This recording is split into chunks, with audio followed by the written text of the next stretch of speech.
मित्रांनो, महानगरपालिकेची निवडणूक लागलेली आहे. त्याचबरोबर सर्व राजकीय पक्ष आपापल्या पद्धतीने प्रचार प्रसार सुरू केलाय. मात्र महाराष्ट्रामध्ये एक हास्यास्पद जे चित्र दिसून येते ते म्हणजे सत्तेमध्ये असणारेच सत्ताधारी आता एकमेकांच्या विरोधात बोलू लागले आहेत. नक्की ह्या महाराष्ट्रामध्ये काय चाललंय, जनतेची दिशाभूल करण्याचं काम या महाराष्ट्रामध्ये आपल्याला दिसतंय.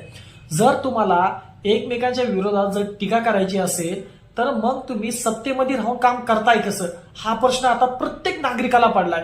नक्कीच जनतेने देखील जागरूक राहून आता या अशा जनतेची दिशाभूल करणाऱ्या लोकांना कशा पद्धतीने जागा दाखवायची हे तुमच्या आता हातात आहे. आणि कार्यकर्ते असेल किंवा जनता असेल, जनता मात्र विचारात पडते की आपण मतदान करायचंय कुणाला.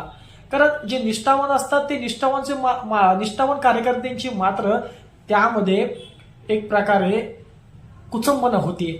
नक्कीच ह्या पद्धतीचं जे राजकारण चाललंय महाराष्ट्रामध्ये ते चुकीचं चाललेलं आहे.